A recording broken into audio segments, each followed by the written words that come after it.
지금까지 이제 우리가 이제 복음에 대해서 좀 이제 알아보고 있는데요. 아마 이제 이번 주하고 이제 다음 주면 이제 복음에 관련된 그 내용은 이제 마무리를 좀 지으려고 하는데요. 오늘은 이제 다른 복음에 대해서 말씀드리도록 하겠습니다. 예수님께서 이제 우리에게 그 순수한 복음을 우리에게 이제 주셨는데, 이제 계속해서 이제 이 다른 복음이 이제 계속 이제 우리에게 이제 공격을 해오고 있는데요. 이 단순한 복음이 단순하거든요. 복음이 너무 단순한데, 이거를 이제 또 이제 이렇게 변형된 복음들이 지금 이제 코로나로 인해서 이렇게 그 이제 변종이 또 생기고 있잖아요. 변종. 그런 것처럼 이 복음도 이제 변종이 끊임없이 이렇게 좀 이제 생기는 거죠. 그래서 거기에 대한 이제 분별력을 우리가 좀 이제 가질 필요가 있는데, 오늘 이제 다른 복음에 대해서 좀 말씀을 좀 드리도록 하겠습니다. 그래서 무엇이 참 복음이고 무엇이 다른 복음인지 이런 부분은 우리가 이제 분명한 분별력을 좀 가질 필요가 있고요. 이 복음이라고 하는 것은 이제 우리가 이제 12시간, 13시간 동안 우리가 살펴보았지만, 예수 그리스도께서 십자가에서 이루신 공로예요. 그거를 이제 단순하게 요약을 할 수가 있는데요. 고린도전서 15장 3절 4절에 있는 것처럼 성경 기록대로 우리의 죄들로 인하여 죽으셨다가 그리고 묻히시고 그리고 성경 기록대로 죽은 자 가운데에서 이제 부활하신 사건이 바로 이제 복음이 되겠습니다. 너무나도 단순한 내용인데 이 복음을 이제 이렇게 혼란시키는 존재가 있다는 거죠. 누굽니까? 바로 이제 마귀죠. 마귀가 끊임없이 이 복음을 이렇게 왜곡하고 또 이렇게 다른 내용으로 이렇게 변질시키고 있는 모습을 우리는 이제 보게 됩니다. 이 복음을 이제 우리가 믿으면 구원받죠. 믿음을 구원받는데 이게 그 입술로 해서 구원받는 게 아니고요. 입술로 고백했다고 구원받는 게 아니고 또 지식적으로 이 내용을 내가 암송하고 있다고 해서 구원받는 게 아니라, 성경은 마음으로 믿어야 구원받는다 이렇게 얘기를 해요. 마음으로 구원받는다. 정확한 표현이기도 하면서요. 또 어떤 사람에게는 매우 애매한 표현이 이제 될 수가 있는데, 마음으로 믿어야지 구원을 받는 거예요. 마음으로. 그래서 내가 분명히 이 멸망받을 죄인이라고 하는 사실을 내가 인식을 해야 되는 거예요. 내가 지금 이 상태로 가면 멸망받을 이런 이 죄인이구나. 그런데 이 멸망받을 이 그 죄인을 이제 벗어나게 하실 수 있는 분이 이제 있는데, 바로 그분이 예수 그리스도 한 분뿐이시다. 이제 이 사실을 내가 이제 알고 이제 유일한 구원자로서 내가 이제 마음으로 믿으면 이제 구원을 이제 받게 됩니다. 그래서 이제 이 마음으로 믿는다고 하는 표현이 이제 좀 이제 문자적으로 이제 구체적으로 찝어서 이제 표현하기가 어렵기 때문에, 이제 성경은 다양하게 이제 우리에게 이제 그 내용을 알려주고 있습니다. 예수님의 이 죽음을 나의 죽음으로 받아들이는 거예요. 사실 내가 죽어야 되는 거잖아요. 내가 죽어야 될 이 죄인데, 이 죄를 예수님이 이제 나를 대신해서 죽으셨다는 거죠. 그래서 예수님께서 이렇게 처참하게 죽으신 모습이 실제 내가 그 자리에 가 있어야 되었었다는 것이죠. 그거를 내가 이제 받아들이는 것이고요. 이것이 대속의 죽음으로 내가 이제 받아들이는 것입니다. 그 다음에 이제 예수님의 부활을 이제 나의 부활로 또 이제 받아들이는 거예요. 나의 부활. 내가 죽었다는 거예요. 진짜로 실질적으로 죽었고 이제 예수님과 함께 다시 살아나게 되었다. 그래서 이제 과거에 내가 이제 예수님을 이제 구주를 믿기 전에는 죄인의 신분이었죠. 그렇지만 이제 예수님과 함께 죽고 살아남으로 인해서 이제 의인의 신분으로 이제 바뀌게 되었고요. 그 다음에 어둠 속에 있다가 빛으로 들어오게 되었고, 그리고 마귀의 권능에 있다가 예수님의 권능 안으로 들어왔다는 것을 얘기해주고 있습니다. 이것은 이제 단번에 이루어진 거예요. 우리의 위치 이동이 이루어진 겁니다. 예수님을 믿는 순간 위치 이동이 우리에게 이루어졌다. 이렇게 영적인 신분이 바뀌어졌다. 이렇게 보시면 이제 되겠습니다. 그래서 우리가 이제 구원받는 순간 세 가지 혜택이 주어지게 됩니다. 세 가지 혜택이 주어지게 되는데 첫 번째는 뭐냐면 예수님의 죽음과 연합하여 내가 죽었기 때문에 죄들의 용서가 이루어졌다는 거예요. 첫 번째는. 그리고 두 번째는 예수님과 함께 죽은 자 가운데서 부활했기 때문에 우리는 하나님의 의를 소유하게 되었다. 이렇게 되는 것입니다. 그 다음에 예수님의 죽으심과 이 부활하신 사건을 통해서 어떤 일이 이루어졌냐면 성령님이 내 마음속에 내주하시게 되었다는 거예요. 예, 내주하시게 되는 일이 요 세 가지가 굉장히 중요한 그 이제 위치 이동의 이런 그 중요한 그 핵심적인 내용이 이제 되겠습니다. 그래서 예수님을 믿는다고 하는 것은 지극히 단순한 거예요. 지극히 단순한 건데 이제 이 그 복음을 믿지 못하는데 이제 문제가 있는 것이죠. 그래서 이제 이 복음을 내가 받아들인다고 하는 것은 단순히 입으로 이렇게 그 시인하고 또 지식적으로 알고 있는 것을 얘기하는 것이 아니라 실질적으로 이제 소유권이 바뀌어지는 거라는 것이죠. 예, 믿기 전에는 내가 주인이었잖아요. 내가 주인 노릇하면서 살아왔는데 실질적으로 주인도 아니면서 주인 노릇하고 살아왔던 거예요. 그런데 내가 이제 복음을 믿음으로 인해서 예수님을 이제 이 주인으로 소유권이 이제 바뀌어졌다. 이제 이것을 얘기해주고 있는 것입니다.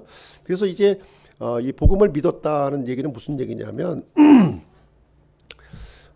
이제 그 예수님을 이제 따르는 삶을 이제 살게 되었다는 거예요. 예수님을. 이제 과거에는 이제 하나님을 내가 대적하면서 살았는데요.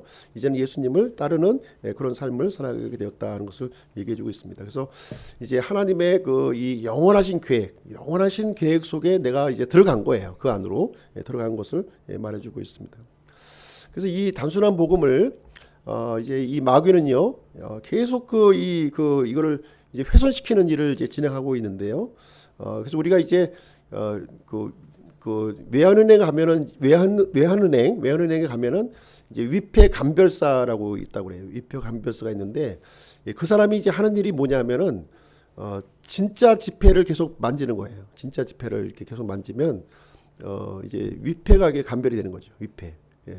진짜 지폐만 계속 이제 만지니까 진짜 지폐가 아닌 것이 이제 위패가 되는 거죠. 그래서 그래서 우리가 진짜 복음만 이렇게 확실하게 알고만 있다면 이 거짓된 복음은 우리가 분명하게 그거를 간파를 할 수가 있는 건데 이 진짜 복음을 정확하게 아는 것이 우리가 좀 이제 필요한 것이고요.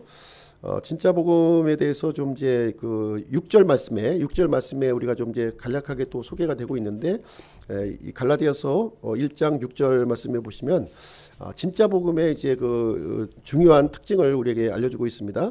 6절 보시면 그리스도의 은혜 안으로 너희를 부르신 분을 너희가 이렇게 속히 떠나 다른 복음으로 옮겨가는 것을 내가 이상히 여기노라. 그래서 이제 그 진짜 복음의 특징이 뭐냐? 그리스도의 은혜로 우리에게 주어진다는 거예요. 그리스도의 은혜로 주어진다고 하는 얘기는 무슨 얘기냐면 대가가 없이 주는 걸 이 은혜라고 그러는 거예요. 대가가 없이. 대가를 이제 바라고 주는 건 뭡니까? 뭐 급여 뭐 이런 거죠. 급여. 그죠? 노동의 대가 이런 것이 이제 해당되는데 이 복음은 선물로 주어지는 거라. 선물로. 예, 어떤 노력의 대가가 아니라 순수한 그 의도로 우리에게 주어지는 것이다. 이렇게 얘기를 해주고 있어요. 그래서 이 진짜 복음의 특징은 뭐냐면 이렇게 분별하시면 돼요. 하나님 중심이라는 거예요.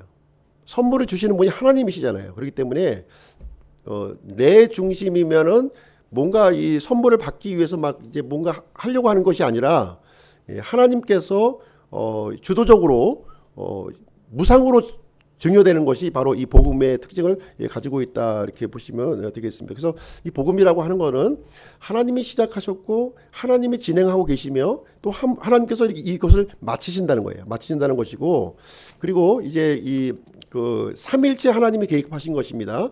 아버지 하나님이 계획하셨고 그 다음에 아들 하나님이 이렇게 성취하셨고 성령 하나님께서 이렇게 실행하시는 바로 이것이 복음이 이제 되겠습니다.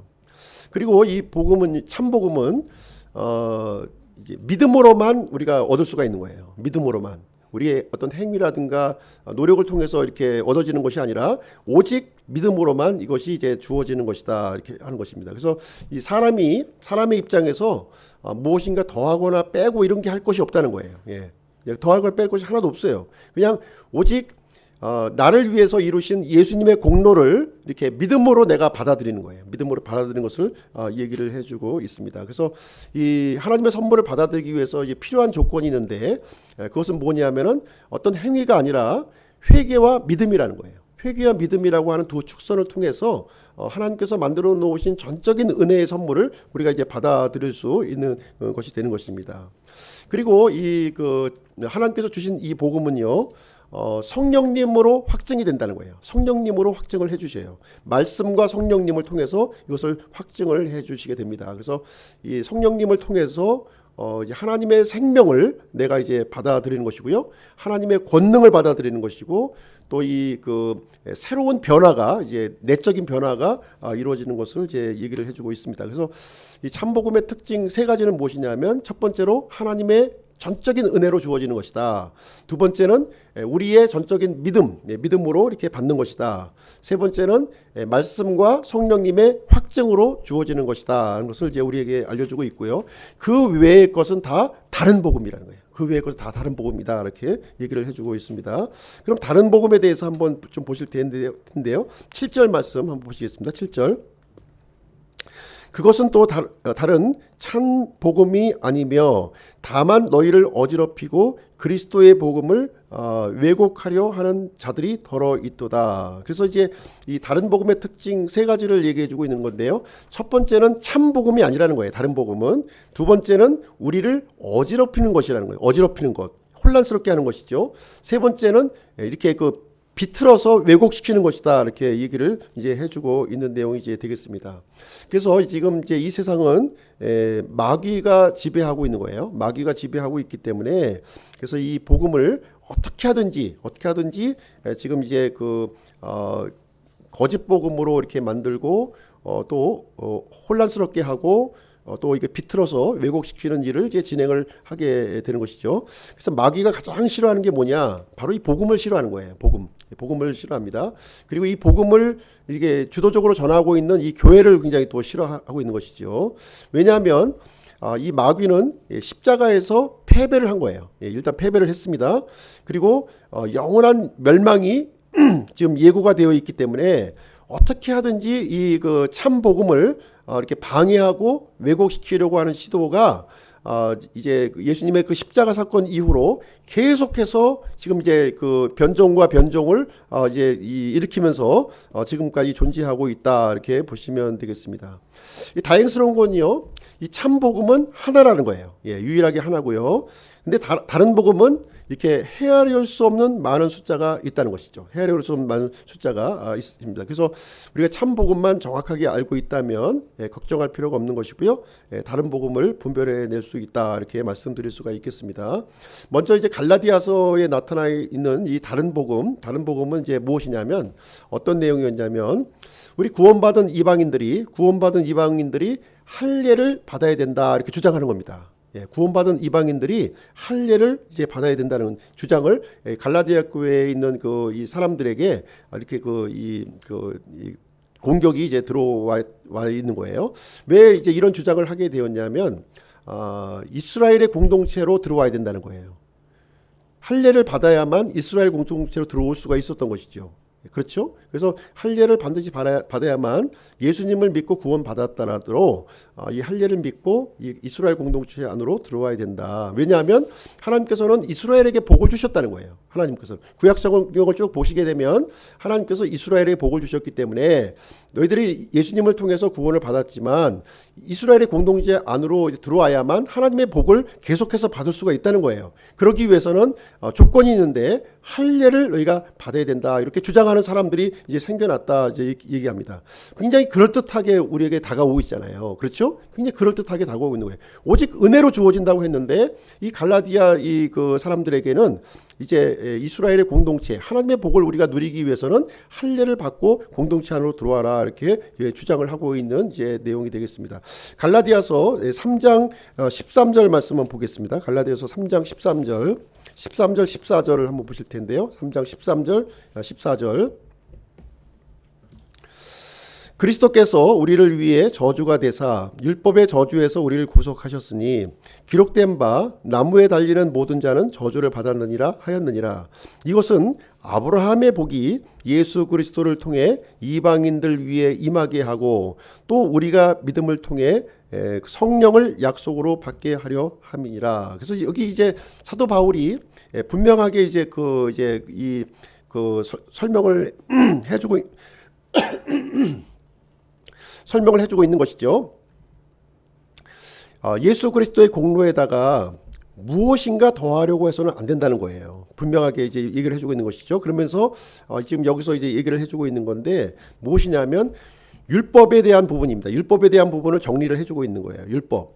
근데 이제 일반적으로 생각할 때 율법은 좋은 것이 아닌가요? 이렇게 생각하시는 분들이 대단히 많이 있다는 것이죠.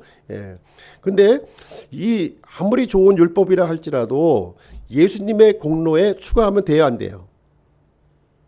이 아무리 좋은 것이라도 예수님의 공로에 추가하면 됩니까? 안 됩니까? 안 되는 거죠. 안 되는 거예요. 율법이라 할지라도 절대로 추가해서는 안 되는 것입니다. 하나님께서 율법을 주신 목적이 있었던 거예요. 율법을 주신 목적이 뭐냐면 우리를 구원받으라고 이렇게 주셨던 것이 아니라 구원받으라고 주셨다면 이제 복음을 또 따로 준비할 필요가 없었던 것이죠. 근데 율법은 다른 목적으로 우리에게 주셨다는 것입니다. 다른 목적. 율법의 다른 목적은 무엇이었습니까? 지난 시간에 우리가 두 가지 목적이 있다고 말씀드렸어요. 율법의 목적은 첫 번째로 죄인된 나의 모습을 이게 비춰준다는 거예요. 거울의 역할을 해준다고 그랬고요. 또 한 가지는 훈육 선생의 역할을 해준다 이렇게 말씀을 드렸습니다. 율법 자체의 구원이 없기 때문에 진정한 구원을 주는 예수 그리스도께로 인도하는 훈육 선생의 역할을 하는 것이다 이렇게 얘기를 해주고 있는 내용이 되겠습니다. 그래서 복음에는 율법을 추가하면 안 되는 거예요. 아무리 좋은 걸 할지라도 율법을 추가하면 되는 것이 아닙니다. 이 율법의 문제는 누가 해결을 하셨냐면 바로 예수 그리스도께서 이 문제를 해결해 주셨다 이렇게 얘기를 해주고 있습니다. 왜냐하면 율법에 기록된 대로 예수님이 실제 저주가 되어 주셔서 율법의 요구를 완전히 이렇게 성취를 해주신 그런 내용이 이제 되겠습니다. 그래서 믿음에다가 이 복음에다가 율법을 더하는 이런 시도는 사도 바울이 분명히 경고를 하고 있는 것이죠.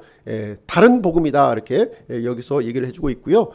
이런 복음을 전하게 되면 반드시 저주를 받는다 이렇게 얘기를 해주고 있습니다.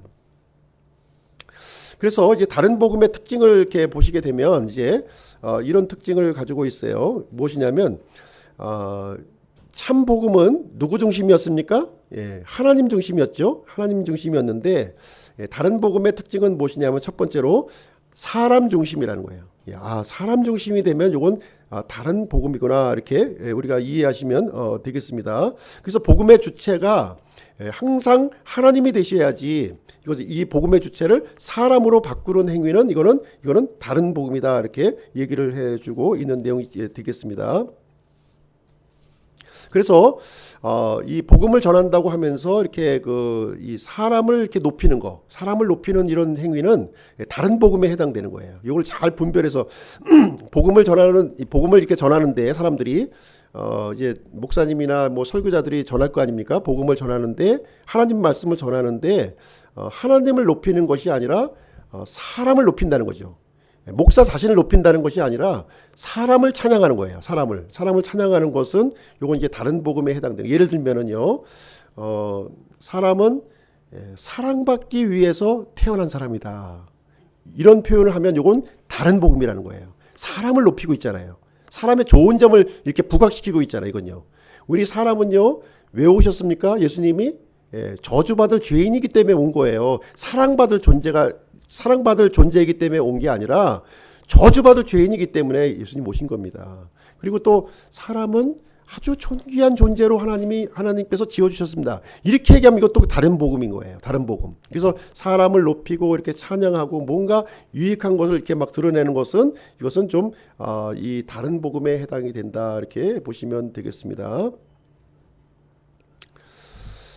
그리고 이제 이 복음을 전한다고 하면서 또 이런 얘기를 또 하는 거예요. 어떤 얘기를 하냐면 예수님 믿으면 병도 고치고 성공하고 또 이렇게 아주 좋은 일이 많이 생깁니다. 이렇게 만사형통 이렇게 뭐 얘기하시는 분들이 있는 거예요. 예.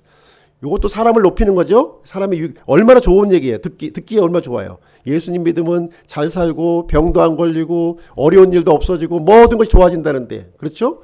이렇게 사람에 대한 거를 이렇게 막 그 어떤 이 유익을 막 이렇게 강조하는 거는 요건 이제 다른 복음으로 이렇게 갈 가능성이 대단히 높다. 그래서 다른 복음의 특징은 뭐냐면요, 우리의 그 본성을 자극해요. 사람들의 본성을 자극해서 귀를 솔깃하게 해준다는 거죠. 뭐 그런 게 있어? 그런 뭐 좋은 점이 있어? 이렇게 유도하는 것들이 바로 다른 복음에 해당되는 내용이 이제 되겠습니다. 두 번째로 다른 복음의 그 특징은 어떤 복음이냐면 다른 예수를 전하는 거예요. 다른 예수를 전하는 것이다. 다른 예수. 다른 예수는 이제 무엇이냐면은 성경에 기록된 예수님을 전하는 것이 아니라 다른 예수님을 전하는 내용이 이제 되겠습니다. 다른 성경에 기록된 예수님을 정확하게 알아야 되겠죠. 그래야만 우리가 다른 예수 전하는 것을 우리가 분명히 우리가 이제 알 수 있는 내용이 이제 되겠습니다. 예를 들면요, 다른 예수를 전하는 그런 단체들을 보시면 대표적인 케이스가 이제 여호와 증인이에요. 여호와 증인. 이 사람들은 예수님을 어떻게 전하고 있느냐? 이 예수님을 창조된 신이다 이렇게 그 주장을 하는 거예요.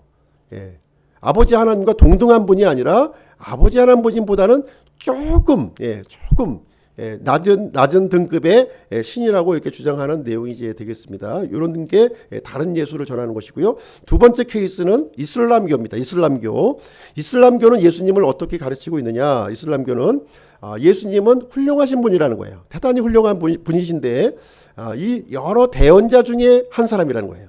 대언자들이 많이 있는데 그 중에 아주 이 특출한 대언자다 이렇게 주장을 하고 있는 것입니다. 세 번째 케이스는 이제 몰몬교입니다. 몰몬교는 예수님을 이제 어떻게 또 얘기를 하냐면 미가엘 천사장이라는 거예요. 예수님을 미가엘 천사장으로 또 이렇게 소개를 하고 있는 것이죠. 그리고 영지주의자가 있어요. 영지주의자. 현대판 영지주의자들도 있긴 한데요. 이것은 이제 어떤 내용이냐면은 예수님께서 이렇게 구원자가 되어 주셨는데 좀 낮은 등급의 구원을 이루셨다는 거예요. 새로운 등급의 구원이 우리에게 아직까지 남아있다 이렇게 주장하는 사람들이 되겠습니다. 이것은 이제 현대판 영지주의자가 되겠고요. 또 여기에 해당되는 이 단체들이 바로 이제 이 신천지가 또 여기에 해당이 돼요. 신천지. 그래서 예수님은 이제 그 실패한 구원자고 이 성공한 구원자가 누구냐? 바로 이만희라는 거예요. 결국은 이만희로 이제 결론을 내려지는 것이죠. 이런 주장을 하게 됩니다. 그리고 이제 안상홍도 같은 그런 부류의 사람들이다 이렇게 보시면 되겠습니다. 그리고 세 번째 이 다른 복음의 특징은 이제 뭐냐면 다른 영을 전하는 거예요. 다른 영. 그래서 다른 복음, 다른 예수, 다른 영을 또 이렇게 전한다는 것이 되겠습니다. 그러기 위해서는 우리가 성경에 기록된 성령님을 우리가 좀 잘 이제 알고 있어야 되겠죠. 성령님은 진리의 영이세요. 진리의 영이시고요. 이 성령님은 예수 그리스도를 증거하시는 분이십니다. 그리고 이 성령님은 이렇게 예수 그리스도를 높이시는 그런 분이신 것으로 성경은 우리에게 알려주고 있어요. 그래서 이 성령님은 뭔가 자의적으로 말하시는 게 아니래요. 아니라 철저히 예수님께서 하셨던 그 말씀을 기억나게 하시고 가르치시고 진리로 인도하시는 분이 성경에 이제 기록된 이제 성령님이신데요. 이제 다른 영이라는 거죠. 다른 영을 이제 전하는 것이 다른 복음이 이제 되겠습니다. 이렇게 그 성령님을 이렇게 예수님보다 높이고 또 이렇게 예수님과 상관없이 자의적으로 무엇인가 말하도록 하는 그런 영은 다 잘못된 영을 얘기하는 것이고요. 다른 복음을 전하는 것이 되겠습니다. 그러면 이제 이 다른 복음의 이해를 하나하나 좀 이제 제가 좀 짚어서 좀 말씀을 좀 드리도록 하겠습니다. 첫 번째가 다른 복음의 첫 번째가 이제 방언입니다. 방언이에요. 아주 그냥 그 대한민국 교회를 지금 이제 어떻게 보면 이 방언 열풍으로 지금 이제 한동안 휩쓸었고요. 이것이 다시 또 이렇게 리바이벌 되는 것 같습니다. 지금 요즘에 아주 리바이벌 되고 있는 건데요. 분명하게 말씀드립니다. 이 사람들은요, 어떤 식으로 얘기를 하냐면 하나님의 방언이 있고 마귀가 주는 방언이 있다. 그러니 우리는 마귀가 주는 방언을 하지 말고 하나님의 그 방언을 해야 된다. 이렇게 주장하는, 결국 방언을 주장하는 거예요. 방언 주장하면서 이런 식으로 이렇게 그 속이는 거죠. 속이는 일을 하고 있는데요. 요즘 그 우리 한국교회에서 하고 있는 대부분의 방언은 99.99%가 가짜 방언입니다. 가짜 방언이에요. 이것은 다른 복음을 전한다 이렇게 보시면 되겠습니다. 우리가 영적인 일을 우리가 이해하는 데 있어서는 어린아이가 되시면 안 돼요. 우리가 죄를 짓는 일, 악한 일을 하는 데에서는 어린아이가 되어야 되지만 이 영적인 일을 이해하는 데 있어서는 어린아이가 되지 아니하고 성숙한 우리 사람이 되어야 된다고 하는 것입니다. 자, 우리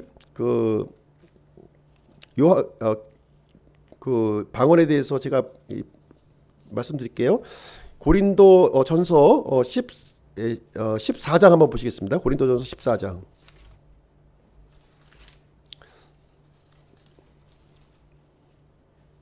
고린도전서 14장 21절 22절 이 방언에 대한 그 분명한 분별을 좀 가지시기 바랍니다. 성경의 말씀의 기준을 우리는 보셔야 돼요. 말씀의 기준을 보아야지 사람의 말에 자꾸 흔들림을 하시면 안 되는, 이건 그 혼란스럽게 하고 어지럽게 하는 거예요. 분명히 이제 이 말씀에 입각해서 이 방언을 우리가 분별할 수 있어야 됩니다. 성경 말씀이 분명히 분별할 수 있는 말씀을 주셨음에도 불구하고 자꾸 자기 얘기만 하는 거예요. 자기 하고 싶은 얘기만 하는 거예요. 계속. 자기가 좋아하는 얘기만 하고 있고 자기 경험하는 얘기만 하고 있는 거예요. 우리 하나님의 일은요, 내 경험으로 하는 것이 아니고 내 생각으로 하는 게 아니에요. 말씀에 입각해서 해야 되는 것입니다. 고린도전서 14장 21절 22절 한번 보겠습니다. 방언에 대한 하나님 말씀 보실게요. 신약성경 261페이지죠. 1페이지. 율법에 기록된 바 내가 다른 언어들과 다른 입술들을 가진 사람들을 써서 이 백성에게 말하리라. 그러나 그 모든 것에도 불구하고 그들이 내 말을 듣지 아니하리라. 주가 말하노라 하였으니, 그러므로 타 언어들은 믿는 자들을 위한 표적이 아니요 믿지 않는 자들을 위한 표적이로되, 대언은 믿지 않는 자들을 위한 것이 아니요 믿는 자들을 위한 것이니라. 자, 이 말씀에 의해서 보시면요, 율법에 기록된 바 이렇게 시작하고 있습니다. 율법에 기록된 바, 율법을 언급하고 있다면 지금 이 글을 쓰는 대상이 누구예요? 이 글을 쓰는 대상이 누굽니까? 이방인입니까? 아니면 유대인이에요? 율법에 기록된 바 이렇게 얘기했으면 이 대상이 이방인이에요? 아니면 유대인이에요? 유대인을 대상으로 얘기하고 있는 거예요. 유대인을 대상으로. 이방인 대상으로 얘기하는 게 아니에요. 이 방언이라고 하는 건 유대인과 연관해서 하나님이 주신 것이라는 거예요. 분명히 이 얘기를 해주고 있는 것입니다. 그래서 하나님께서 내가 다른 언어들과 다른 입술을 가진 자들을 써서 이렇게 하잖아요. 사용해서 이 백성에게 말하리라. 그러니까 이 유대인들에게 이제 이 하나님께서 말씀하시는 것입니다. 이 사람들에게 어떤 식으로 얘기하냐면 그 사람들이 알아듣는 말로 하는 것이 아니라 다른 언어들과 다른 입술을 이렇게 가진 사람들을 사용해서 얘기한다는 거예요. 무슨 목적으로? 목적은 다른 거 없죠. 하나님을 믿도록 하는 것이죠. 이 불신하는 이 유대인들을 하나님을 믿도록 하기 위해서 표적을 주셨는데 그 유일한 표적이 무엇이냐? 바로 방언이라는 거예요. 방언이라는 표적을 이렇게 주어서 다른 나라 사람들로 말하면 이 표적을 주면은 이 믿지 않는 유대인들이 믿을 것이 아니냐 해서 주신 것을 얘기해 주고 있는 거예요. 그래서 22절에 이렇게 나와 있습니다. 그러므로 타 언어들은 믿는 자들을 위한 표적이 아니요 믿지 않는 자들을 위한 표적이다. 그래서 이 믿는 사람을 위해서 방언을 준 게 아니라 믿지 않는 사람들을 이렇게 이 하나님께로 돌이키기 위한 목적으로 방언을 주셨다는 거예요. 이게 이 고린도전서는 이 방언으로 이렇게 기도하는 걸 지금 얘기하고 있는 거예요. 지금 이제 기도하는 부분을 얘기하고 있는 건데, 이 표적, 방언으로 이렇게 알아듣지 못하는 말로 이렇게 말하는 이 표적이라고 하는 거는 왜 주셨냐? 그 목적이 믿지 않는 타워들은 믿는 자들을 위해서 주신 것이 아니라 믿지 않는 유대인들을 위해서 주신 거라는 거예요. 믿지 않는 유대인들. 우리 이방인들하고 상관이 있어요, 없어요? 이방인들하고 전혀 상관이 없는 거예요. 이 방언은. 근데 이방인들이 지금 이제 이 방언을 해대면서 마치 하나님께서 주신 것으로 이렇게 이제 호도하고 혼란을 조장하고 있는 내용이 되겠습니다. 그래서 믿는 자들을 위해서 주신 건 뭐예요? 믿는 자들을 위해서 주신 건 대언의 말씀이에요. 이렇게 그 하나님의 말씀을 이렇게 그 증거하는 것이 대언의 말씀이거든요. 이건 이 하나님의 말씀을 믿지 않는 사람한테 얘기할 수 있어요? 믿지 않는 사람 얘기할 필요가 없죠. 믿는 사람한테 대언의 말씀을 하는 거예요. 그리고 방언으로 얘기하는 것은 무슨 목적으로 주었냐면 믿지 않는 유대인들이 믿도록 하기 위해서 표적으로 주신 것이다. 이렇게 설명을 분명하게 얘기해 준 것입니다. 그래서 이 방언은요, 믿지 않는 유대인들을 위해서 한시적으로 주신 거예요. 한시적으로 허락하신 그런 이제 내용이 되겠습니다. 그래서 현대에 지금 이제 이렇게 돌아다니고 있는 이 방언이라고 하는 거는 가짜로 보시면 되는 거예요. 그래서 이 방언은요, 기독교에만 있는 것도 아니에요. 지금 뭐 네팔에도 있고요. 지금 뭐 불교에도 있고 5만 이 정령 신앙을 믿는 이 5만 가지 종교에 다 방언이 있어요. 방언이 있는 것입니다. 특별히 기독교에 방언을 주신 목적은 뭐냐? 바로 믿지 않는 유대인들을 위해서 표적으로 하나님께서 한시적으로 주신 것이다. 이렇게 우리에게 얘기를 해주고 있습니다. 오전에도 말씀드렸지만 이 마귀는 우리보다 강한 존재예요. 예, 우리가 만만히 이길 수 있는 그런 상대가 아닙니다. 이 방언이라고 하는 것은 검증이 되지 않는 거예요. 검증이 안 돼. 그렇지 않습니까? 나도 못 알아들어요. 예, 듣는 사람도 못 알아들어요. 뭐 가지고 검증을 하겠습니까? 이거는 마귀에게 이 속임수를 이렇게 받을 수 있는 아주 먹잇감을 우리가 이제 물은 것과 같은 그런 상황이 이제 되겠습니다. 그래서 이 검증되지 않는 이 방언 기도를 가지고 나는 하나님 앞에 올바른 기도를 드리고 있어요. 이렇게 얘기하고 있다고 하는 것은 이건 자기를 기만하는 행동이지 이거는 성경적이라고 볼 수 없는 내용이다. 이렇게 얘기를 해주고 있습니다. 23절 말씀도 한번 보세요. 23절에 정확하게 여기에 설명을 해주고 있지 않습니까? 고린도전서 14장 23절에 보시면 그러므로 온 교회가 다 같이 한 곳에 모여 모두 다 언어로 말하면 배우지 못한 자들이나 믿지 않는 자들이 들어와서 너희가 미쳤다고 하지 않겠느냐. 지금 이 얘기를 지금 이제 분명하게 얘기를 해주고 있는 것입니다. 그래서 이 방언 오늘날 이제 전해지고 있는 교회에서 이게 진행되고 있는 이 방언들은요, 이 주여 삼창하고 이게 뭐 알아듣을 수 없는 개구리 소리 하는 것은 이것은 전부 100% 100% 얘기하면 제가 또 너무 교만하니까 99.99%는 가짜 방언이다. 이렇게 보시면 되겠습니다. 특별히 이제 하나님께서 허락하신 방언은 저기 파푸아 뉴기니아 가서 이제 미전도 종족들에게 복음을 전해야 되는데 그때 한시적으로 하나님께서 그 종족의 언어를 이렇게 주셔서 초제한적으로 주셔서 복음 전대할 수 있는 것이죠. 그런 가능성은 얼마든지 있는 것이지만 우리가 일반적으로 믿는 사람들이 위해서 이 주어지는 이 방언은 99.99%는 가짜 방언이다. 이렇게 보시면 되겠습니다. 아무리 설득을 하려도 설득을 당하시면 안 된다는 거예요. 두 번째로 이 다른 복음은 여호와 증인, 신천지, 안상훈 같은 이런 사람들이 전하는 이 복음은요, 다 이 100% 이거는 다른 복음을 지금 얘기하고 있다. 이렇게 보시면 되겠습니다. 이 사람들은 어떤 사람들이냐면 구약 성경을 가지고 신약을 해석한다는 거예요. 예, 구약 성경의 내용을 가지고서요, 신약을 해석하는 거예요. 무슨 얘기냐면 이조 시대의 기준을 가지고 현대 시대를 이렇게 해석하는 것과 똑같은 거예요. 어떻게 해석해야 됩니까? 예, 완성된 계시를 가지고 이렇게 완성되지 않은 그 말씀을 우리가 해석하는 것이 정확한 것이지 정확하지 않은 걸 가지고 완전한 것을 우리가 해석할 수는 없는 것이잖아요. 그렇죠? 그래서 여호와 증인, 신천지, 안상옥 이런 사람들은 이제 구약 성경을 가지고 신약 성경을 해석하는 그런 오류를 가지고 있다. 이렇게 보시게 되겠습니다. 그래서 이 사람들은 어떻게 주장을 하고 있냐면 우리 교회가 이스라엘을 이렇게 대체했다는 거예요. 예. 영적 이스라엘이라고 이렇게 주장을 하는 겁니다. 성경에 어디 영적 이스라엘이 어디 있습니까? 이스라엘이면 이스라엘이고, 예? 교회면 교회인 거지. 어떻게 이스라엘의 교회가 될 수가 없는 것이죠. 이것을 이제 끼워 맞추는 이런 혼란스러운 일을 이제 이렇게 진행하고 있는 상황이 되겠습니다. 그래서 오늘날에는요, 6월절 지킬 필요 없어요. 6월절 왜 지킵니까? 예, 그건 이스라엘 백성들에게 준 것이지 교회에게 주신 명령이 절대로 아니라는 것입니다. 장막절도 마찬가지예요. 장막절도 우리가 지켜야 될 이유가 하나도 없습니다. 이미 예수 그리스도를 통해서 이제 완전히 성취가 된 것이고요. 그거는 그림자로 우리에게 주어진 것이지 우리가 그림자를 더 이상 우리는 이제 실체가 온 상황에서 그림자를 우리가 더 이상 의지할 필요가 없다는 것을 얘기를 해주고 있는 것입니다. 그래서 지금 이 시대에 이렇게 이 이스라엘 이스라엘의 이 율법을 이렇게 전하는 것은 이 명백한 다른 복음이다 이렇게 보시면 되겠습니다. 또 특별히 이제 신천지 같은 경우는요. 요한계시록을 가지고 또 이제 이렇게 사람을 또 속이고 있어요. 요한계시록을 가지고 이제 속이는데 이 요한계시록의 내용은 우리가 이제 아시겠지만 지금 이제 교회 시대 이후를 지금 다루고 있는 거예요. 교회 시대의 얘기를 하고 있는 것이 아니라 교회 시대 이후를 얘기해 주고 있는 거예요. 이 요한계시록은 이 교회 시대에게 직접적으로 주신 말씀이 아니라는 거예요. 그래서 요한계시록의 말씀을 가지고 지금 현 시대에 적용을 하면은 이건 분명히 다른 복음인 것이죠. 우리가 지난 시간에 말씀드렸지만 그 왕국의 복음, 은혜의 복음, 영존하는 복음이 있다고 이렇게 말씀드렸어요. 이것을 갖다가 이제 섞으면 안 되는 거예요.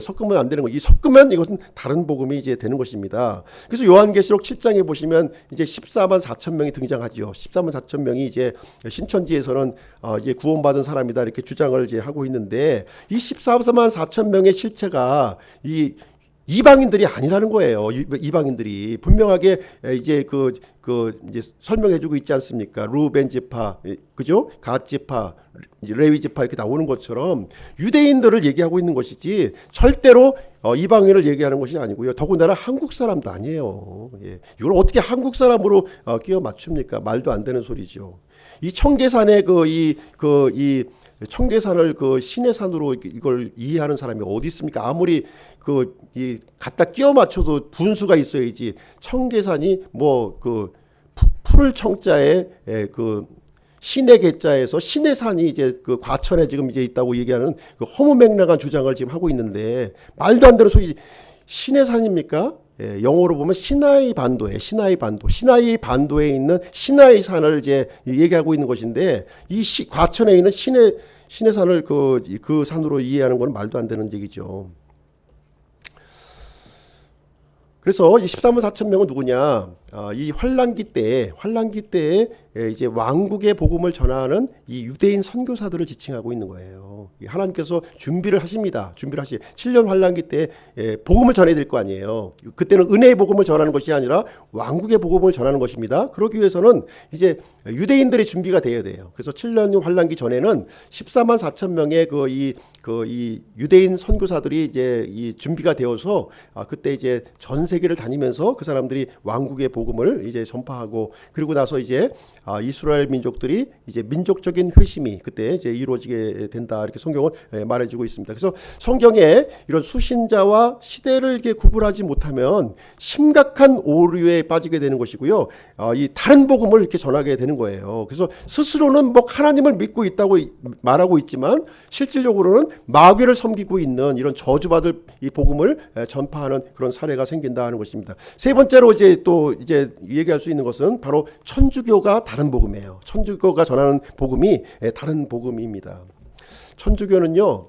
5만 가지 교리가 다 들어있어요. 이 천주교는 1000년 이상 동안 이렇게 존속해 오면서 5만 가지 교류가 다 들어있습니다. 그래서 처음에는 기독교로부터 시작을 했어요. 분명히 시작을 했지만 이 천주교 안에는 온갖 종류의 이교도 신앙이 여기에 이제 들어와 있고 이제 있다는 것을 이제 추가가 된 것이죠. 그래서 이제 천주교는 예수님 믿고 구원 받는다는 내용도 들어 있습니다. 분명히 들어 있는데 그런데 이제 거기에 자세히 들어가서 보시면 마리아를 믿어도 구원을 받고 교황을 믿어도 구원받고 수많은 성인들을 믿어도 구원을 받는다고 이렇게 되어 있는 거예요. 이것은 전적으로 이제 다른 복음을 증거하고 있는 내용이 되겠습니다. 그래서 천주교 안에는 그리스 로마에 나오는 수많은 이 잡신들이 다 등장하고 있는 거예요. 거기에 다 등장하고 있습니다. 그래서 천주교회는 예수님을 통한 구원뿐만 아니라 이 다양한 구원의 방법을 이렇게 소개하고 있는 것이기 때문에 은혜의 복음에다가 이렇게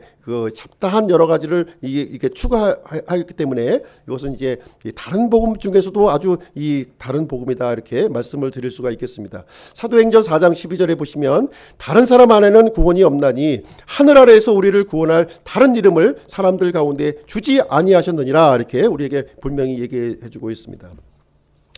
그리고 네 번째 부류의 사람은 이제 어떤 사람이냐면 바로 구원파가 되겠습니다. 구원파가 전하는 복음이 이게 다른 복음의 부류에 해당한다 이렇게 말씀을 드리겠습니다. 이 구원파는 이제 왜 이제 다른 복음이냐? 이제 이분들이 주장하는 내용이 무엇이냐면은 물론 이제 이 그룹이 이제 세 그룹이 있어서 이제 조금씩 주장은 이제 다르긴 하는데 어떤 주장을 하게 되냐면 죄를 깨달으면 구원받는다 이렇게 가르치고 있어요. 죄를 깨달으면 구원받습니다. 이렇게 얘기하고 있습니다. 죄를 깨달으면 구원받는다는 이 말 자체도 사실은 성경적인 표현이 아닙니다. 이것은 성경적인 표현이 아닌 거예요. 성경에 보시면 죄를 깨달은 사람들이 많이 등장해요. 죄를 깨달은 사람들이 어떤 사람이냐면 파라오가 죄를 깨달았어요. 파라오. 이집트 파라오 아시죠? 파라오가 죄를 깨달았어요. 자신이 죄인이다라는 고백을 이렇게 했습니다. 구원 받았습니까? 안 받았습니까? 구원받지 못했어요. 구원받지 못했습니다. 그리고 가룟 유다도 죄를 깨달은 사람이에요. 분명히 죄를 회개했다고 이렇게 나와 있어요. 그럼에도 불구하고 이 가룟 유다도 구원받지 못한 사람입니다. 심지어 이 부처도 죄를 깨달은 사람이에요. 죄를. 이 108가지의 번뇌가 있다 이렇게 그걸 깨달았어요. 그 108가지 번뇌를 이렇게 벗어나기 위해서는 어떻게 해야 되느냐? 그 방법까지도 아는 사람이에요. 그 방법까지도 이 보리수 나무 밑에서 그걸 깨달은 거예요. 어떻게 깨달았냐면 욕심을 비우면 108가지 번뇌에서 벗어난다는 거예요. 그걸 깨달은 겁니다. 그래서 부처가 된 거예요. 부처라고 하는 뜻이 깨달은 자라고 하는 뜻을 가지고 있는 것입니다. 그래서 석가가 이제 부처가 이제 된 것이죠. 그래서 이렇게 이 죄를 깨달았다고, 죄를 인식했다고 우리가 구원받는 것은 절대로 아니다라는 것을 우리가 알 필요가 있습니다. 어떻게 해서 구원받습니까? 죄를 깨달을 뿐만 아니라 예수 그리스도를 나의 구주로 이렇게 받아들여야지 되는 거예요. 그래서 은혜의 복음에는 제가 이제 두 개의 기둥이 있다 이렇게 말씀드렸어요. 두 개의 기둥이 있다고 이렇게 말씀드렸습니다. 그것은 십자가의 죽으심과 또 죽은 자에서 부활하심, 이 두 가지가 있는 거예요. 근데 구원파의 이 결정적인 오류는 어디에 있느냐? 십자가의 복음만 강조를 한다는 거예요. 이 죄사함의 그 축복만 강조를 하고 있다 이렇게 볼 수가 있습니다. 그래서 당시 이제 구원파가 시작했을 당시에는 많은 교회들의 이제 구원이 없었어요. 이 죄사함이 없었던 거예요. 구원이 없어서 상당히 이제 이런 이 구원의 복음이 전달된 거에 대해서는 상당히 고무적인 그런 일이라 이렇게 생각을 할 수가 있습니다. 그러나 우리는 죄사함 받고 끝나는 게 아니라는 것이죠. 절대로. 죄사함 받고 끝나는 것이 아니에요. 죄사함 받고 난 다음에는 우리가 해야 될 일이 있습니다. 그것이 무엇이냐면 죄와 싸우는 일을 해야 된다는 거예요. 그래서 이 죄사함만 이렇게 강조하는 이 구원파의 교리 때문에 많은 교회들이 이렇게 다른 복음에 지금 휩싸여져 있는 거예요. 나 구원 받았으니까 끝났다. 예수님 영접했으면 다 끝났다 이렇게 생각하는 거예요. 그게 아니에요. 죄사함 받고 그 다음에 해야 될 일이 무엇이냐 하면 죄와 싸우는 일을 해야 되는 겁니다. 죄와 싸우는 일을 해야 되는 거예요. 그래서 우리가 이 땅의 삶을 살아가면서 믿는 자로서 살아가는 삶을 사는 중에서 가장 중요한 것이 무엇이냐? 성도의 인내와 성도의 믿음이 가장 중요하다 이 얘기를 해주고 있는 거예요. 그래서 죄사함만 너무 강조해서 죄에 무디어버린 회개하지 않는 이 딱딱하고 완악한 사람을 만들어내는 것이 아니라 죄와 싸워서 승리하는 그런 이 승리하는 믿음을 우리가 가져야 되는 것이 바로 복음이 포함되어 있는 양면적인 요소인데 한쪽 측면만 강조하는 것, 이 반쪽짜리 복음은 다른 복음이라는 거예요. 다른 복음. 비록 이제 다른 측면도 이 강조보다는 이제 가르칠 수는 있어요. 그런데 이 4분의 3을 이제 이쪽으로 하고 이 4분의 1을 이렇게 비중을 약하게 잡는다면은 이것은 참 복음이라고 할 수가 없는 것입니다. 우리가 죄사함 받는 이 목적이 뭐예요? 죄사함 받는 것으로 끝나는 것이 아니라 죄사함을 받고 이제 죄와 싸우는 우리가 존재가 되었다는 것을 가르쳐 줘야지. 그게 더 중요한 부분인데 그걸 가르쳐야 되는 거예요. 그래서 예수님의 십자가의 죽음보다는 우리가 어디에 더 강조점을 둬야 돼요? 예수님의 부활에 더 강조점을 둬야 되는 것입니다. 예수님의 부활의 생명에 강조점을 둬야지, 부활하셨으면 당연히 십자가에서 죽으신 것을 전제로 하고 있는 것이기 때문에 부활의 생명이 강조가 되어야 되는 거예요. 그러면 되는 것인데, 이 구원파 쪽의 분들은 이제 십자가에 대한 부분을 너무나도 이 강조를 하고 있다 보니까 이제 이 부활의 생명, 죄와 싸우는 이런 부분에 대해서는 조금 이제 부족한 부분을 이제 갖고 있다, 이렇게 말씀을 드릴 수가 있겠습니다. 그래서 죄사함만 너무 강조하다 보니까 죄를 너무 무감각하게 만드는 거예요. 나 자신을 죄로 이제 무감각하게 하는 일이 이제 생겨나게 되고, 심지어는 이제 어떤 주장을 하게 되냐면, 이제 물론 이제 과도한 사람의 경우겠죠. 그런 사람의 경우는 죄를 지어도 이것은 내가 지은 게 아니야, 내 안에 있는 죄가 지은 것이지 나는 죄가 지은 것이 아니야 하면서 이렇게 자신을 이렇게 합리화하는 이런 일이 생기게 됩니다. 그리고 또 죄가 또 공개적으로 드러나잖아요. 드러나게 되면 당신은 구원받은 게 아니야, 다시 그 복음을 들어야 돼. 그러면서 7주간의 프로그램을 다시 또 받아야 돼요. 다시 받아가지고 다시 예수님을 영접하는 그런 일을 이제 반복하고 있는 그런 이제 일이 이제 반복이 되는 것입니다. 그래서 참복음이라고 하는 것은 죄사함과 부활의 생명 양쪽을 다 붙들어야 되는 거예요. 다 붙들어야지 이것이 참복음이지, 한쪽만 붙들고 있다면 이것은 그 반쪽짜리 복음이요, 다른 복음이다, 이렇게 말씀을 드릴 수가 있겠습니다. 그리고 이제 요즘에 그 문제가 되고 있는 이제 인터콥 선교에 대해서 잠깐 좀 말씀을 이제 드리도록 하겠습니다. 인터콥이 전하는 복음은 어떤 복음이냐? 이것은 다른 복음입니다. 다른 복음이에요. 여기 이제 거기 이제 표가 BTJ죠. BTJ, Back to 예루살렘입니다. 예루살렘으로 돌아가자는 거예요. 그 표가 예루살렘에 이제 돌아가자, 이렇게 주장을 하고 있는 것인데요. 이 인터콥 선교회가 이 전하는 이 복음은 물론 이 십자가의 은혜의 복음을 전합니다. 그렇죠? 이 갈라디아 이 교회에서도 은혜의 복음을 전했어요. 무엇이 문제였습니까? 여기에다가 할례를 더한 게 문제가 되는 거잖아요. 더하는 게, 은혜의 복음을 전하느냐 안 전하느냐 이거 가지고 구별하면 안 되는 거예요. 은혜의 복음에다가 무엇을 섞었느냐 하는 것을 잘 보셔야 되는 거예요. 섞인 게 뭐야, 이거 보셔야 돼요. 빠진 게 뭐야, 이걸 보셔야 되는 거예요. 그래야지 다른 복음에 대한 분별이 우리가 생기는 것입니다. 그 인터콥이 전하는 이 복음에는 은혜의 복음에다가 무엇을 추가시켰냐면 왕국의 복음을 추가시킨 거예요. 왕국의 복음을 추가했다. 자, 왕국의 복음을 이제 추가했는데요. 제가 분명히 말씀드렸습니다. 왕국의 복음은 누가 전한 복음이에요? 예수님이 전한 복음이에요. 예수님의 12제자들이 전한 복음입니다. 그렇기 때문에 굉장히 사람들에게 쉽게 받아들여지는 거예요. 아니, 예수님이 전한 복음인데 당연히 우리가 전해야 되는 거 아니야? 이런 생각을 갖고 있다는 거예요. 지금 현 시대에는요, 예수님이 전했던 복음을 전하는 것이 아니라 누구의 복음을 전해야 돼요?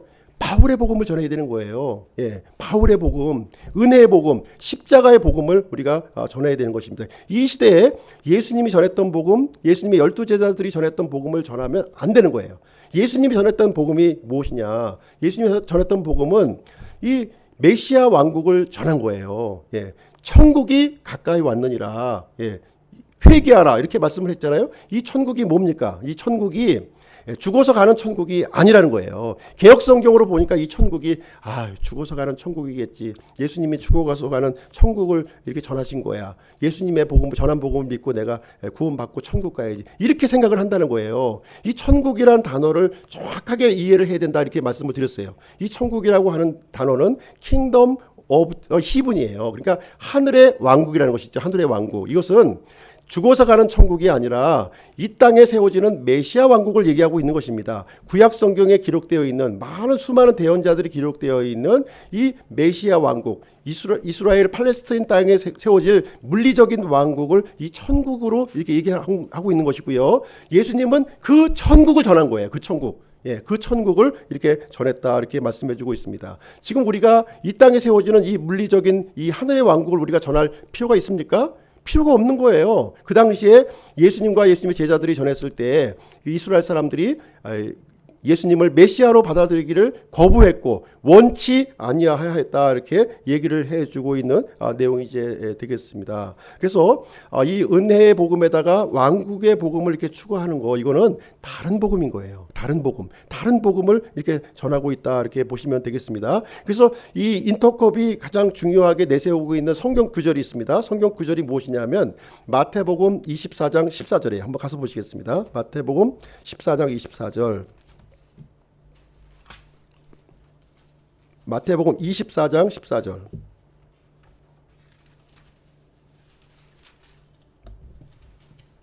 마태복음 24장 14절. 이것이 이제 이 인터컵 선교회에서 이제 대표적으로 이렇게 이 전면에 내세우는 이 슬로건과 같은 이 하나님의 말씀이 이제 되겠습니다. 마태복음 24장 14절을 이제 내세우고 있는데요. 14절. 왕국의 이 복음이 모든 민족들에게 증언되기 위해 온 세상에 선포되리니 그제야 끝이 오리라. 자, 여기 왕국의 복음으로 돼 있잖아요. 개역 성경에는 뭐로 돼 있을까요? 천국으로 되어 있는 거예요. 천국. 예. 이 그럼 왕국의 복음을 지금 전해야 됩니까? 안 전해야 됩니까? 왕국의 복음 전하시면 안 돼요. 이거는 이 메시아 왕국은 언제 세워지죠? 7년 환란기 후에 예수님이 지상 재림할 때 세워지는 왕국이에요. 그 왕국을 지금 우리가 전할 필요가 없는 거예요. 지금 우리는 어떤 복음을 전해야 되느냐? 십자가의 복음, 은혜의 복음을 전하는 거예요. 메시아 왕국이 임하는 이 복음 이거 전하면 안 되는 거예요. 지금 이 얘기를 우리가 해주고 있는 것입니다. 지금 마태복음 24장과 25장은 누구를 대상으로 쓰여졌는가, 어느 때를 대상으로 쓰여졌는가를 잘 우리가 분별하고 이해를 해야 되는 거예요. 여기 보시면 이제 마지막 때를 위해서 이 내용을 이제 기록을 한 것입니다. 마지막 때. 그리고 대상은 누굽니까? 유대인들을 대상으로 쓴 거예요. 24장, 25장은 철저히 이 환란기 때의 내용을 우리에게 알려주시고 있는 것이고요.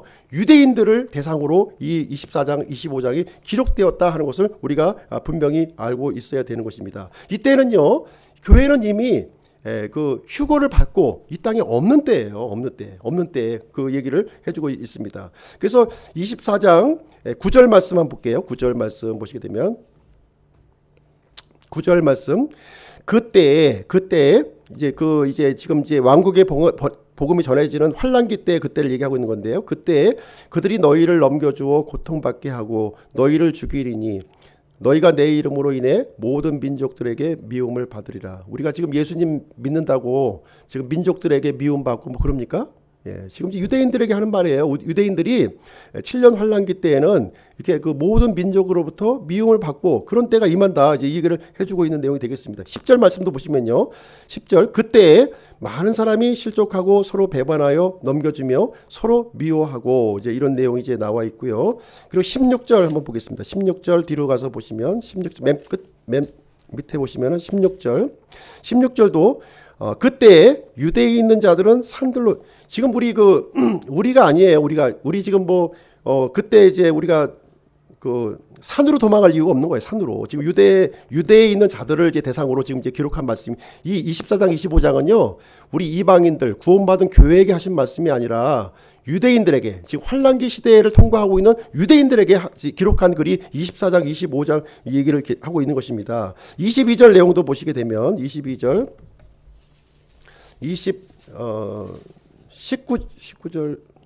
한번 보겠습니다. 19절 보시면 그날들에는 아이벤 자들과 젖먹이는 자들에게 화가 있으리로다. 지금 그 아이배고 젖먹이 있는다고 우리가 화를 입습니까? 전혀 그런 일이 지금 시대하고는 상관없는 얘기를 해주고 있는 것이고요. 21절도 보시면 그때 큰 환란이 있으리니 세상이 시작된 이래로 이때까지 그런 환란이 없었고 이후에 없으리라. 그래서 큰 환란이 임하는 그때를 지금 얘기하고 있는 거예요. 그러니까 이 야곱의 고난의 때에 7년 환란기를 지금 이제 이를 얘기하고 있다 이렇게 보시면 되겠습니다. 23절도 보시면 그때 누가 너희에게 이르되 보라 그리스도가 여기 있다 하거나 저기 있다 해도 그 말을 믿지 말라. 이 7년 환란기 때는요, 이 그리스도가 막 여기저기 막 거짓 그리스도들이 막 이렇게 등장한다는 것을 이제 여기서 얘기해주고 있는 내용이 이제 되겠습니다. 그리고 29절 30절 한번 볼게요. 29절 30절 그 그날들의 환난 뒤에 즉시 해가 어두워지며 달이 자기 빛을 내지 아니하고 별들이 하늘에서 떨어지며 하늘들의 권능들이 흔들리더라. 그때 사람의 아들의 표적이 하늘에 나타나고 그때 땅의 모든 지파가 애곡하며 사람의 아들이 권능과 큰 영광을 가지고 하늘의 구름들 가운데 오는 것을 보리라. 그래서 예수님이 이제 그 공중에서 이제 지상으로 재림하는 것을 이렇게 그 눈으로 가시적으로 보는 때, 그때는 어떤 복음이 전해져야 돼요? 왕국의 복음이 전해지는 거예요. 근데 이 왕국의 그때 전해야 될 복음을 지금 이 시대에 전하면 되겠냐는 거예요. 이 시대에. 예. 물론 십자가의 복음을 전하는데요. 아니, 십자가의 복음 전하는 게 중요한 게 아니라니까요. 여기에다 무언가 잘못된 것을 더하고 섞는 것이 잘못됐다는 거예요. 그것이 다른 복음이다. 갈라디아 이 서에 기록된 내용이 그것이 다른 복음이라는 거예요.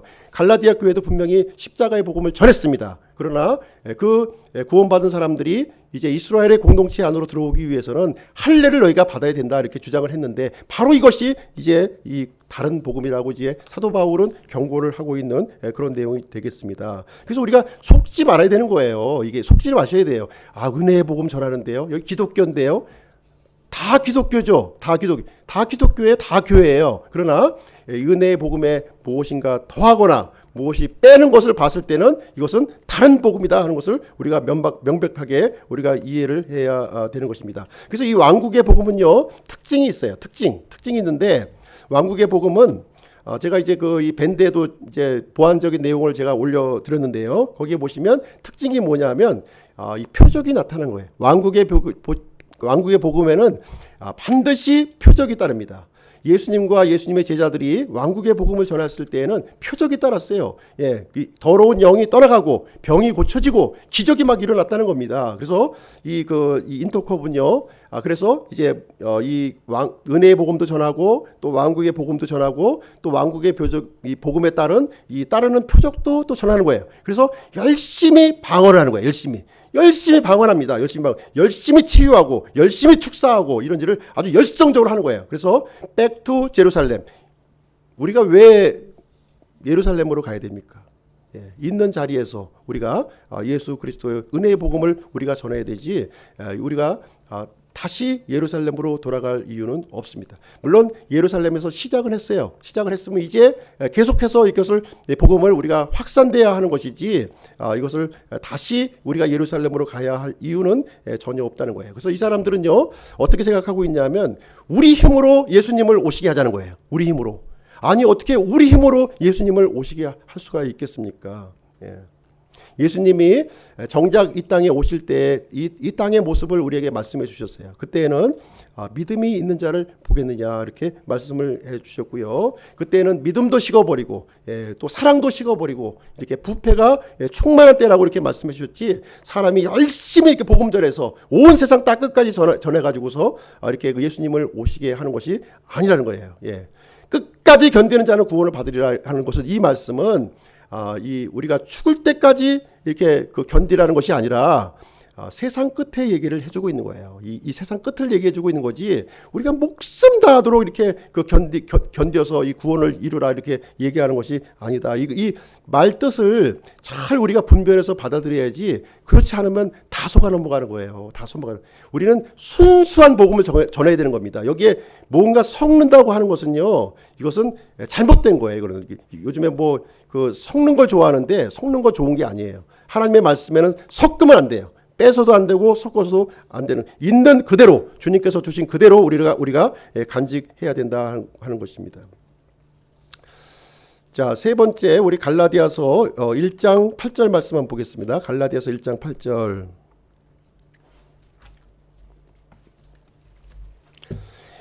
이 다른 복음에 대한 부분은요, 굉장히 엄격하게 우리에게 얘기를 해주고 있습니다. 이 8절 9절 한번 보겠습니다. 갈라디아서 1장 8절 9절.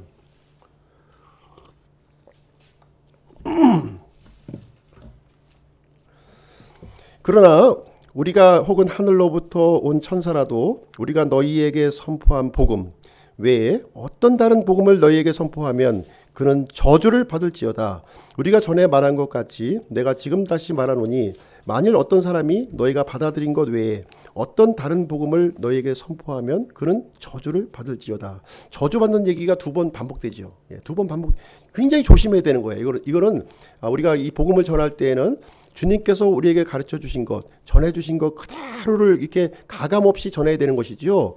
이게 좋은 것 같아. 여기다 끼워놓고 이 영존하는 복음 집어넣고 왕국의 복음 집어넣고 내가 이렇게 그 잘 믹스해 가지고서 이렇게 하나님을 섬겨야지. 이것도 하나님을 섬기는 것이 아니라 우상을 섬기고 있다는 것을 우리가 이제 알 필요가 있는 것입니다. 참 복음은 하나예요. 딱 하나입니다. 예, 하나. 우리가 너희에게 선포한 복음. 바울이 지금 이제 선포한 복음 그 외에는 다 다른 복음이라고 우리에게 말씀을 해 주시고 있는 것입니다. 오직 예수 그리스도만이 우리를 저주에서 벗어나게 해줄 수가 있어요. 다른 것은 안 돼요. 다른 것은 안 됩니다. 이것을 우리가 분명히 알 필요가 있습니다. 자, 적용할 교훈 세 가지만 좀 말씀드리고 좀 시간이 지나긴 했는데요. 적용할 교훈 세 가지만 말씀드리고 말씀을 마치도록 하겠습니다. 이 다른 복음의 특징은요. 사람을 높인다 이렇게 말씀드려요. 사람 높이는구나. 이렇게 보면 이건 다른 복음으로 이렇게 이해를 하시면 되겠습니다. 이 참 복음은 철저히 하나님을 높이시고 철저히 하나님 중심이라는 거예요. 이 주어가 하나님이 되셔야 되는 거예요. 이 복음은 항상 사람이 주어가 되면 안 되는 거예요.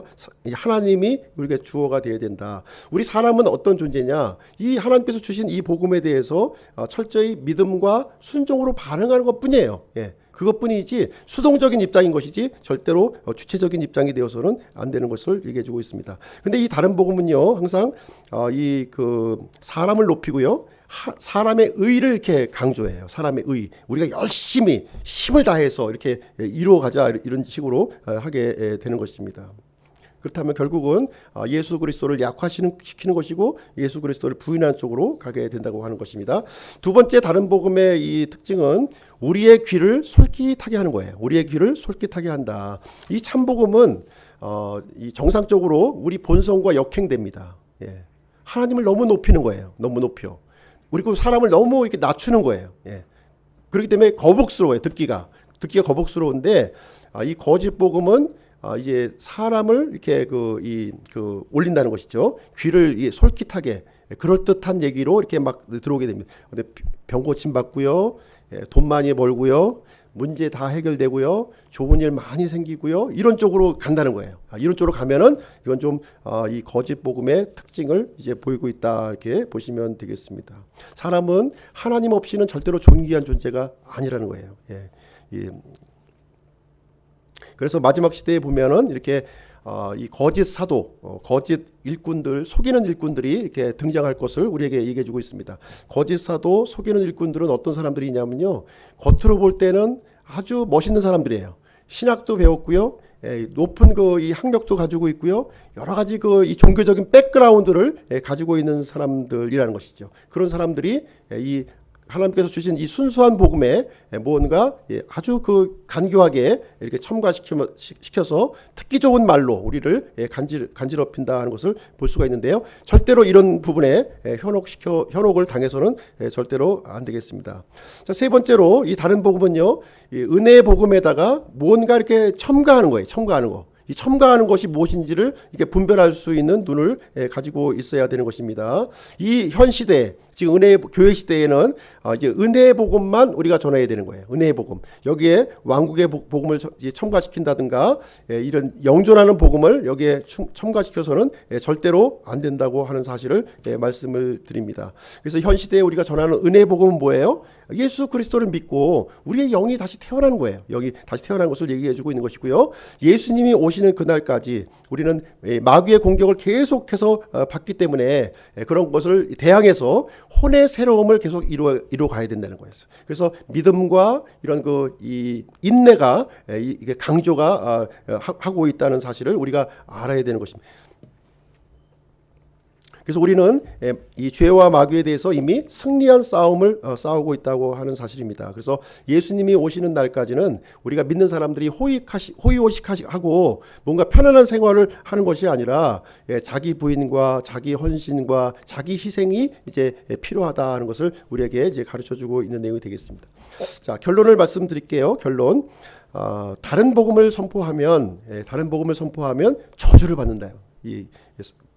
엄중하게 주님께서 이렇게 하신 우리의 말씀이 이제 되겠습니다. 그래서 다른 복음에 이렇게 현혹되지 않는 우리 기쁨 침례교회가 되시기를 바라고요. 이게 바른 복음 위에서 우리가 그리스도의 이 장성한 분량으로 우리가 함께 격려하고 성장하는 저들의 모습이 되었으면 좋겠습니다. 기도하고 마치도록 하겠습니다.